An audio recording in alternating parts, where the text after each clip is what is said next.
말씀 보겠습니다. 요한복음 7장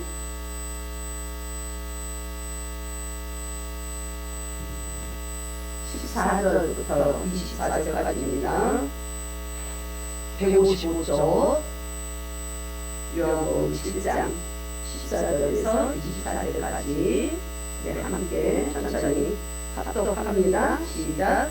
이미 명절의 중간이되어 예수께서 성전에 올라가사 가르치시니 유대인들이 놀랍게 여기되 이 사람은 배우지 아니하였거늘 어떻게 그를 아느냐 하니 예수께서 대답하여 이르시되 내 교훈은 내 것이 아니요 나를 보내신 것이니라.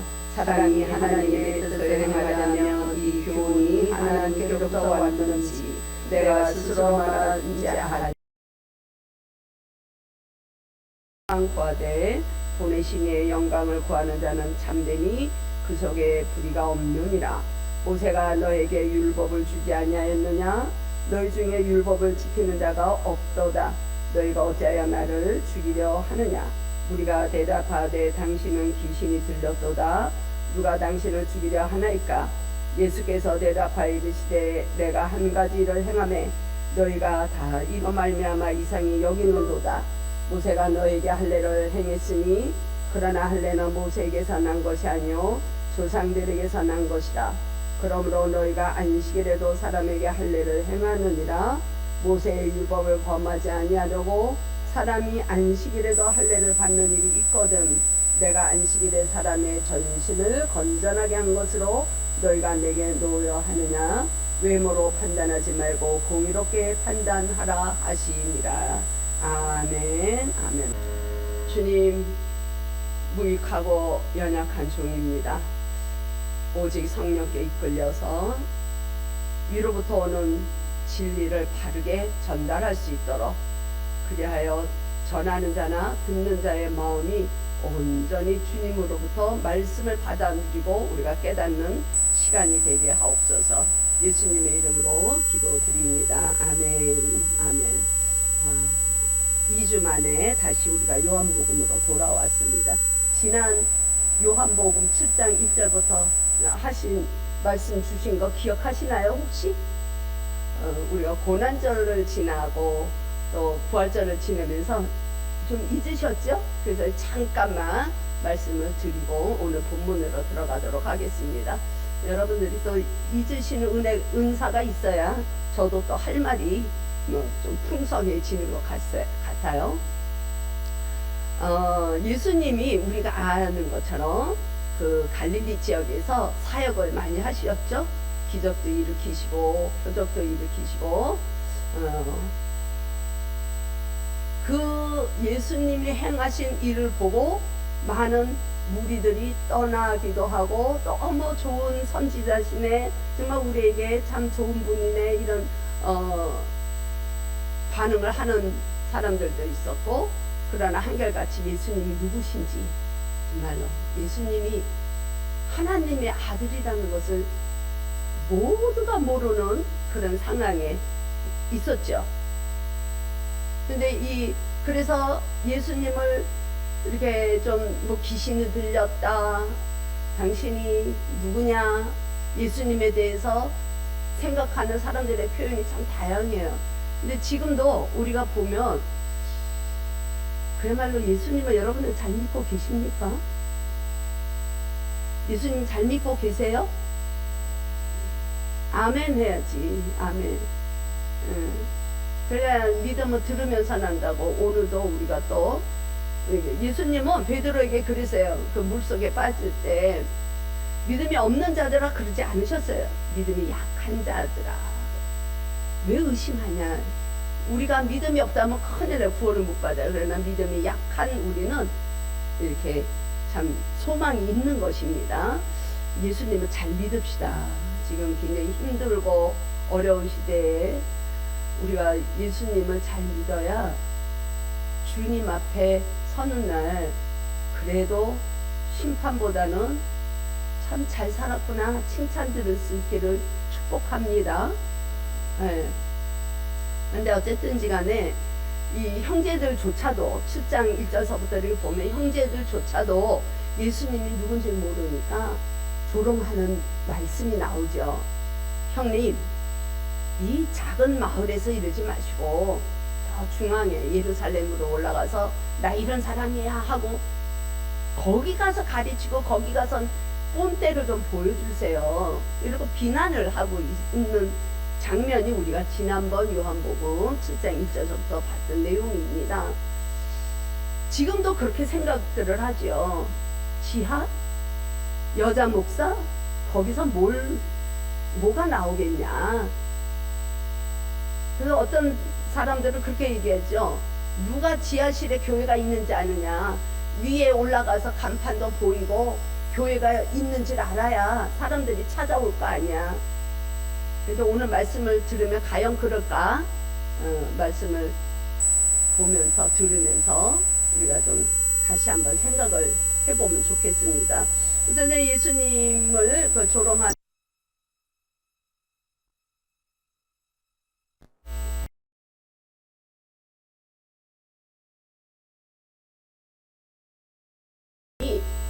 그러셨죠. 형제들에게 이번 명절에 초막절인 이 기간에 너희들은 올라가라. 너희 때는 늘 열려있다.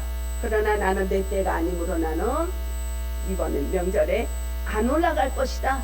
예루살렘을 안 갈 것이다. 이렇게 분명하게 말씀을 하셨습니다. 그런데 예수님은 그 절기 중간에 예루살렘으로 가셨죠. 가셨습니다.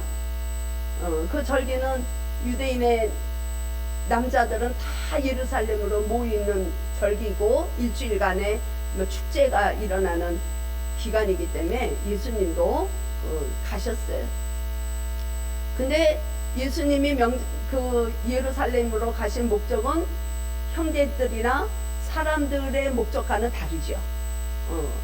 사람들은 인간적인 생각에서 예수님의 성공을 위해서 그리 가라고 이렇게 조소석게 말을 하지만 예수님은 정말로 예루살렘에 들어가는 그 시간은 예수님은 죽으시기 위해서 가시는 것이죠. 우리는 이미 고난주간과 부활절을 지내면서 그걸 알았어요. 이미 배웠어요. 그죠? 그래서 우리는 믿고 있는 거 아닙니까? 이게 참 복된 인생의 여정을 우리는 가고 있는 줄로 믿습니다. 그런데 예수님이 이제 그러고 나서 오늘 본문 이제 시작이 되는 겁니다. 14절에서 보니까 명절에 우리 볼까요? 14절 명절의 중간이 되어 예수님께서 성전에 올라가사 가르치셨어요. 말씀을 가르치셨습니다. 진리를 가르치시니까 유대인들이 놀랍게 여겼다고 15절에 되어 있어요. 유대인들은 여기서는 무리보다는 종교 지도자들이에요. 율법사들, 바리새인들, 서기관들 이렇게 나름 하나님의 계명을 잘 지키는 사람, 율법을 아주 중요시하는 사람들, 지도자들의 이 유대인들을 유대인이라고 지금 칭하고 있습니다. 이 사람들이 놀랐어요. 왜 놀랐을까요? 예수님이 진리를 가르치시는데 너무 어머 하나님의 말씀이 이랬을까요? 그렇지 않아요. 15절 우리 볼까요? 15절에 유대인들이 놀랍게 여겨 이르되 이 사람은 배우지 아니하였거늘 어떻게 그를 아느냐 이렇게. 그래서 놀라는 거예요. 이 유대인들이 아는 예수님은 어떤 사람이에요? 목수의 아들로 평범하게 그 나사렛에서 목수의 일을 하고 별별일 어느 문화에서 공부한 적도 없는 사람, 학식도 배워본 적이 없는 사람. 그러니까 이들은 예수님이 자신의 생각, 자신의 사상을 이야기한다고 이렇게 생각을 하는 거죠. 이 말씀이 하늘로부터 온 성령에 의해서 이 말씀이 풀어진다는 걸 이들은 모르고 있어요. 그래서 그래 이거 문자 그대로 학교도 다니지 않고 학습도 없었는데 어떻게 예수님이 이 글을 알지? 여기에 놀라는 거야.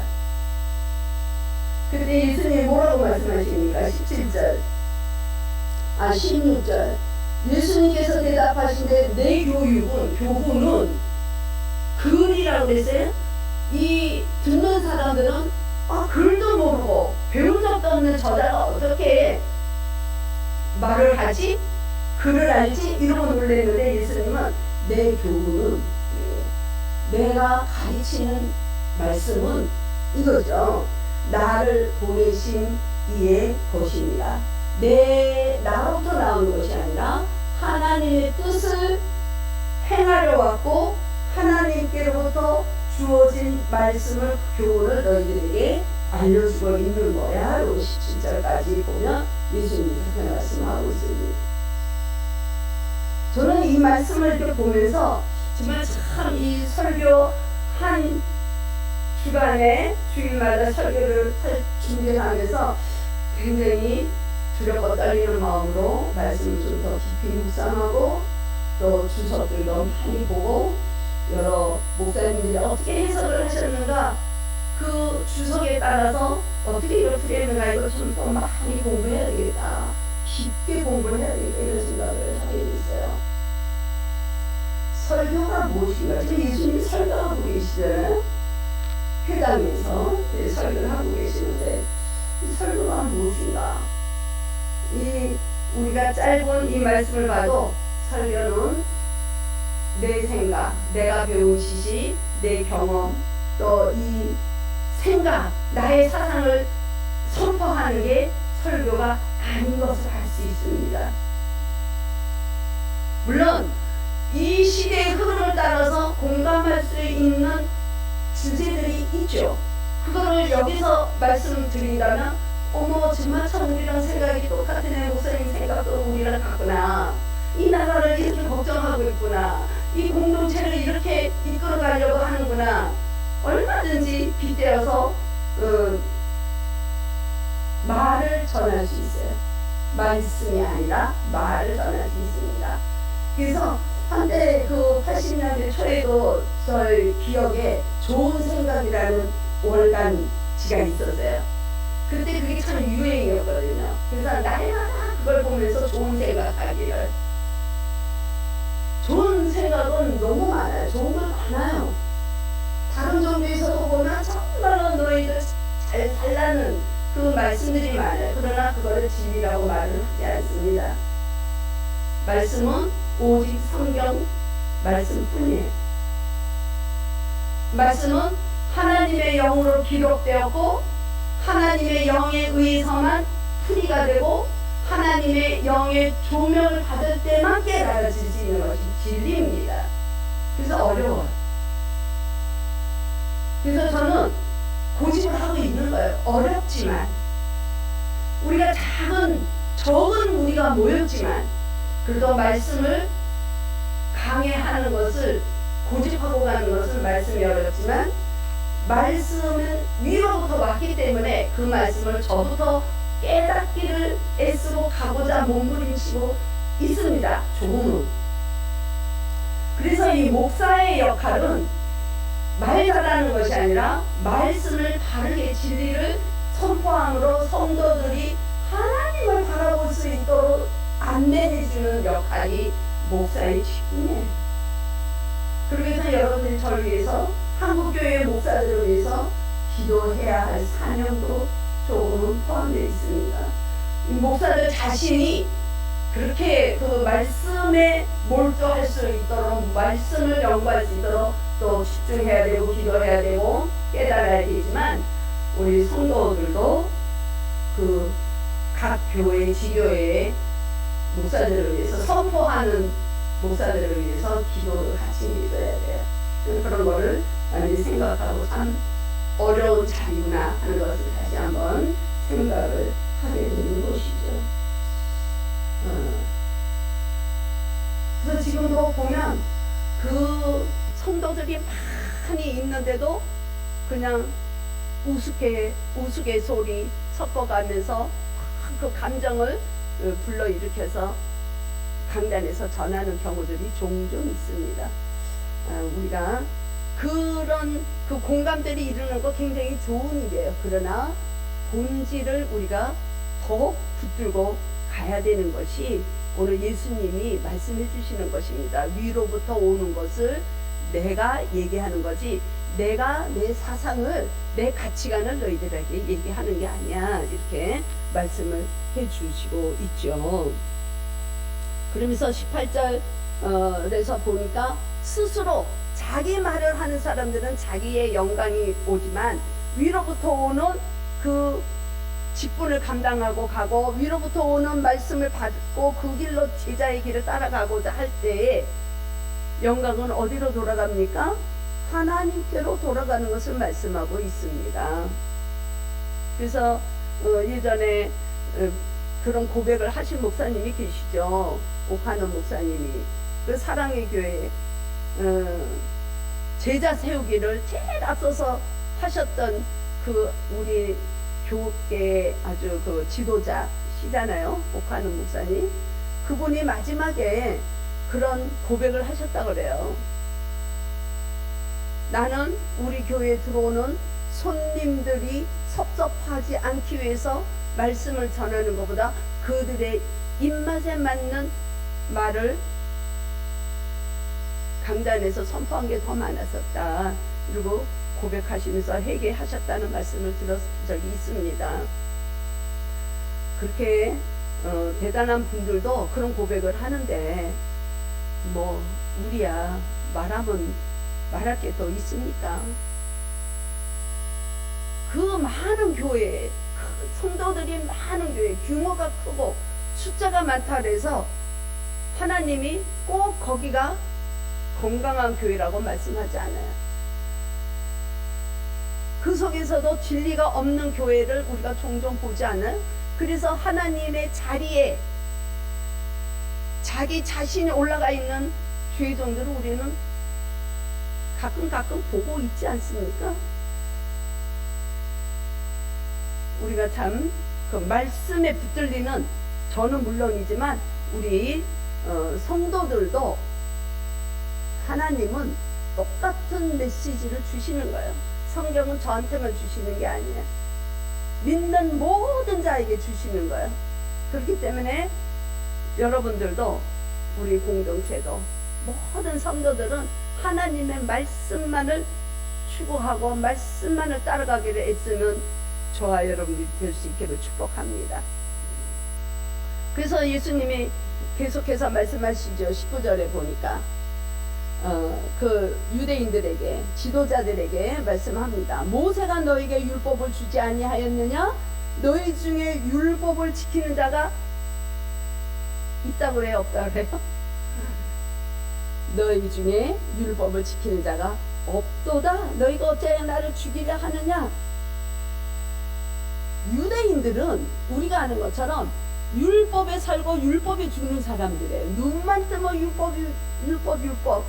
하나님의 계명을 지키고자 그들은 하나님이라는 그 말도 제대로 못하고 두려운 마음에 경건에 이르기를 힘쓰고 가는 그들은 하나님이라는 이 단어만 나와도 붓을 빨아서 쓰는, 한 글자 쓰고 그런 사람들이에요. 자녀들이 태어나면 말씀으로 가르치는, 율법으로 가르치는, 이마에 붙이고 이걸 열다 띠 하고 전부 다 율법으로 치장이 돼 있어서 눈만 뜨면 율법으로 살고 눈 감을 때도 율법을 외우면서 자고 율법에 아주 능하다고 하는 사람들인데 예수님이 너무 충격적인 말씀을 지금 하고 계시지 않습니까? 너희들은 율법을 몰라. 다시 얘기하면 너희들은 너무 영적으로 무지해. 너희들은 율법을 모른다고 얘기하는 거예요. 율법을 너희들은 지키지 않는다는 거예요. 여러분들은 말씀을 지키고자 애쓰고 계십니까? 그냥 문자적으로 그냥 읽고 넘어가지 않습니까? 제가 지난 일주일간에 그 큐티를 저도 모르고 오류난 글이 있더라고요. 보니까 지난 월요일 10일날 오늘 아침에 누군가에 의해서 발견이 됐어요. 여러분들은 그 짧은 그 말씀도 그냥 지나친다는 것을 볼 수 있는 거예요. 그냥 한번 쑥 보고 그냥 많은 경우도 있을 수 있다는 거를 그런 데서 얘기해 주고 있지 않습니까? 그거를 꼼꼼히 자세히 정말 말씀을 큐티를 생각하면서 거기서 나에게 주시는 말씀이 뭔가를 보면은 내가 잘못 쓴 거를 발견했을 텐데 저도 몰랐거든요. 저도 그걸 고민하면서 쓰는데도 그 오류가 있는 거 오늘 아침에 알았다니까요. 근데 그거에 대해서 잘못됐다고 하신 분이 한 분당 계세요. 제가 12명한테 보내는데 오늘 저한테 얘기해준 한 분 빼고는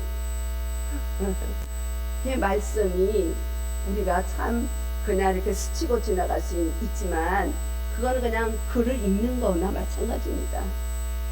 오늘부터라도 저는 물론이고 우리 오늘 예배를 드리는 모든 하나님의 자녀들은 말씀에 조금 더 우리의 생각을 집중시킬 수 있기를 원합니다. 그래서 히브리 기자도 그랬잖아요. 예수님께 시선을 맞추라는 거잖아요. 예수님이 무슨 말씀하시나 깨닫고 가라는 거예요. 그게 진리예요. 진리, 나는 진리다. 예수님이 그렇게 말씀하시지 않았습니까? 그러니까 그냥 잘 지킨다고 생각하는 그 바리새인들, 그 율법주의자들에게 율법을 너희들은 지키질 않아. 너희들은 너무나 율법을 몰라. 이렇게 말씀하시고 있는 거예요. 그렇기 때문에 너희들이 나를 죽이려고 하는 거야. 이렇게 말씀하고 있습니다. 이 유대인들은 예수님과 논쟁이 많았어요. 그 중에 대표적인 것이 안식일에 관한 논쟁이에요. 안식일을 거룩하게 지키라고 그랬는데 왜 당신은 안식일에 일을 하느냐 이 얘기예요. 예수님이 5장에서 어떤 일을 하셨죠? 베데스가에 있는 38년 된 병자를 고치셨어요. 기억나시죠? 내용은 몰라도 그 사건은 아시잖아요. 38년 된 병자를 고치신 날이 안식일이었단 말입니다. 그래서 유대인들이 그랬죠. 누가 너를 고쳐서 너가 안식일날 걸어가느냐, 너를 고쳐준 자가 누구냐, 이렇게 물어보는 대목을 우리가 봤어요. 그래서 그때부터 공식적으로 이 유대인들이 예수님을 공격하고 음모를 꾸미고 죽이려고 하는 그 공격이 그때부터 시작이 되는 거예요. 지금 요 7장까지의 그 기간이 한 7개월 정도의 간격이 있거든요. 그러니까 그 38년 된 환자를 예수님이 영육을 전부 치유시키시면서 이게 이제 유대인들과의 그 안식일에 대한 그 논쟁이 붙으면서 오늘 말씀이 나오는 거예요. 너희들이 왜 나를 죽이려고 해? 이렇게 말씀을 하고 있는 거죠. 그랬더니 이제 그 유대인들이 당신은 귀신이 들렸지 누가 당신을 죽이려 하느냐 이렇게 얘기합니다. 21절 우리 같이 보겠습니다. 21절 시작. 예수께서 대답하여 이르시되 내가 한 가지 일을 행하면 너희가 다 그로 말미암아 이상히 여기는도다. 그러니까 그 한 가지 일이 38년 된 병자를 고친 일이에요. 근데 폭넓게 보면 그 38년 된 병자를 예수님이 살리신 일이란 말이죠. 그러니까 예수님이 이 땅에 오신 것은 한 가지 일밖에 없는 거예요. 예루살렘으로 올라가시는 일은 한 가지 일밖에 없는 거예요. 뭐죠? 생명을 고치시는 거예요. 생명을 살리시는 일이에요. 생명을 회복시키시는 일입니다.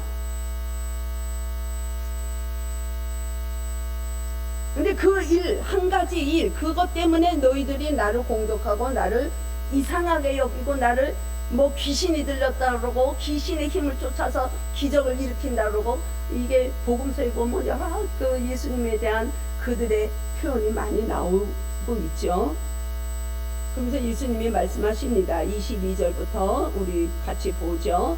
모세가 너에게 할례를 행했으니 그러나 할례는 모세에게서 난 것이 아니요 조상들에게서 난 것이라. 그러므로 너희가 안식일에도 사람에게 할례를 행하느니라 그랬어요.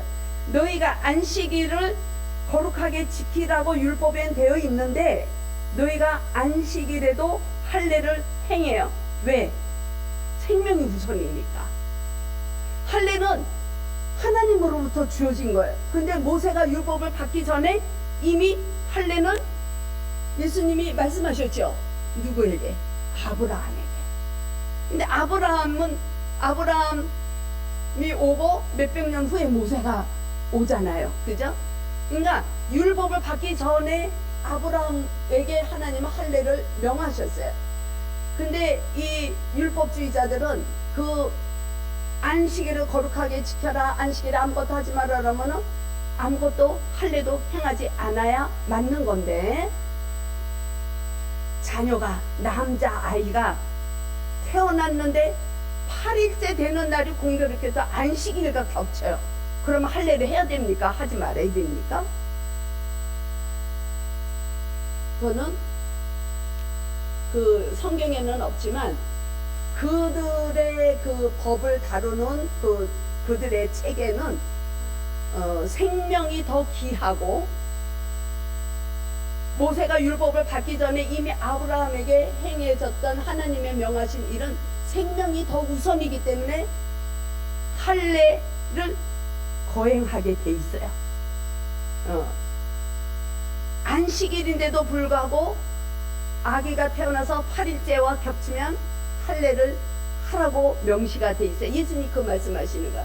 너희들은 할례를 안식일에도 거행하는데 나는 38년 된 환자, 죽어가고 있는 병자, 일어나지도 못하는 병자, 누가 도움이 없이는 그 사람은 일어나지도 못하고 걷지도 못하고 그 자리에서 그냥 죽을 수밖에 없는 그 영혼을 내가 고쳤다 그래서, 치유했다 그래서, 구원을 시켜줬다 그래가지고 너희들이 나한테 왜 시비를 걸고 나를 죽이려고 하느냐, 이 말씀을 하는 거예요.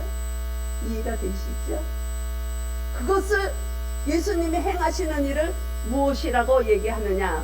오늘 제목이 무엇입니까? 설교의 제목이 공의롭게 판단하라. 예수님은 하나님의 공의라는 것은 그 생명을 살리는 것을 하나님의 공의라고 말씀하고 있다는 겁니다. 그러면서 예수님이 그렇게 말씀하셨죠. 그게 23절에 있던 말씀이에요. 내가 안식일에 사람의 전신을 건전하게 한 것으로 왜 너희들이 노여하느냐. 그러시면서 24절에서 외모로 판단하지 말고 공의롭게 판단하라. 예수님이 하시는 일, 생명을 살리시는 일은 하나님의 공의입니다. 사람의 공의는 뭡니까? 외모로 판단하지 말라는 것은 너의 생각대로 잣대로 들이대지 말라는 거예요. 너의 의견을 가지고, 율법은 사람을 하나님의 자녀로 만들기 위하고 그 율법을 통해서 너희가 죄인이라는 걸 깨닫게 하기 위해서 하나님이 주신 거지, 그 율법이라는 잣대로 너는 이방인은 죄인이야, 창녀들은 죄인이야, 여인들은 죄인이야, 어린아이들은 죄인이야, 너희들만 그렇게 판단하지 말라는 거야. 그거는 세상의 심판인 것이에요. 저는 여러분들을 축복합니다.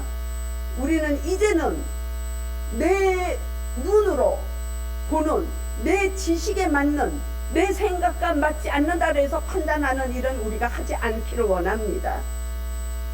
어떻게 해야 돼요? 나하고 마음에 안 맞아. 기도해줘야 돼. 기도해줘야 돼. 그래서 우리는 진리를 바르게 알고 가야 되는 것이죠. 저는 정말 한편으로는 이 목회를 한다는 것보다도 제 자신이 목사가 돼서 말씀을 선포한다는 것에 대해서 얼마나 지금 긍지를 가지면서 너무 감사하게 생각하고 있어요. 왜 그런지 아세요? 말씀을 조금 더 볼 수 있기 때문에, 말씀을 조금 더 집중하고 공부할 수 있기 때문에 하나님이 은혜를 주셨거나 이렇게 저는 고백할 때가 가끔 있어요. 제가 예수님을 알게 되고 목회를 하게 되고 여기까지 왔지만 부족하고 정말 무익한 종입니다. 누구의 찬양처럼 무익한 종입니다. 이거를 계속 고백을 하면서도 감사한 거는 이 자리에 있기 때문에 제가 말씀을 조금 더 여러분들에게 정말 진리를 말씀드리기 위해서 저 자신이 늘 말씀과 그래도 조금은 싸우고 있다는 거에 감사한 거예요. 그래서 진리를 바르게 내 자신이 알고 가는구나, 알려고 하는구나, 이거에 저는 얼마나 감사한지 몰라. 하나님 앞에 제가 신앙생활을 하면 할수록 너무 이게 녹록지 않고 어렵다는 것을 참 많이 고백하게 됩니다. 지키려니까 목사가 말씀을 선포하면 안 되잖아요. 지키진 못해도 애를 써야 되잖아요. 배우자와 싸워도 먼저 숙여야 되죠. 배우자와 싸워도 배우자를 미워하기보다는 배우자를 품어야 되잖아요. 인간이 할 수 있어요? 못해요. 근데 목사기 때문에 말씀을 붙들려고 하는 그것 때문에 애를 쓰고 가는 거예요. 그러니까 감사한 거예요. 하나님 앞에. 저는 그런 은혜가, 이 인생 여정은 계속 힘들어요. 코로나가 끝나니까 감기가, 지금 목감기가 너도 나도. 우리 집사님도 어저께 밤 11시에 문자를 했더라고. 저는 9시면 자는데 11시에 문자를 해놨더라고. 아침에 보니까 목사님, 우리 딸이 지금 계속 열은 조금 떨어졌는데 계속 기침이 콧물이, 기도해 주세요. 여러분들도 좀 저한테 어려운 거 있으면 좀 문자 좀 남겨주세요. 기도해 달라고. 우리 이 식구들은 한 분도 너무 잘 신앙생활을 하고 계셔가지고 은혜가 맨날 충만하니까 한 번도 저한테 이런 문제가 있으니까 기도해 주세요 문자 보내시는 분도 없어요. 저도 받고 싶어요. 그런 문자 좀 많이 보내주시고. 그래요. 인생 여정은 끝이 없습니다. 정말로. 어? 우리 아까 찬양했죠. 369장 인가? 세상 풍파를 우리는 끊이지 않는 이 순례길을 가고 있어요. 근데 우리는 어떻게 살아가야 되는가? 정말 잘 삽시다. 믿음으로 예수님 잘 믿고 이 안에 들어와 있다 그래가지고 우리가 다 예수를 잘 믿느냐 우리 생각해 봐야 돼요. 나는 혹시 바리새인 같은 정죄하고 내 생각, 내가 가지고 있는 복음으로 제한시켜가지고 그 복음을 가지고 남을 비판하고 있지 않은가? 우리 복음으로 사십시다. 복음은 좋은 소식입니다. 복음은 은혜입니다. 예. 한 주간도 온전히 우리 생명을 살려주신 주님과 동행함으로 나도 생명을 살리는 통로가 될 수 있기를 주님의 이름으로 축복합니다. 주님 감사합니다. 말씀은 어렵지만 우리가 또 깨닫고 나갈 수 있도록 성령님께서 함께 하시니 감사를 드립니다.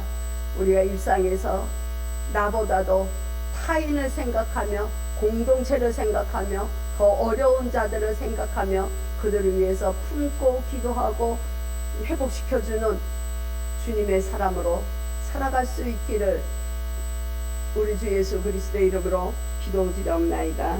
아멘.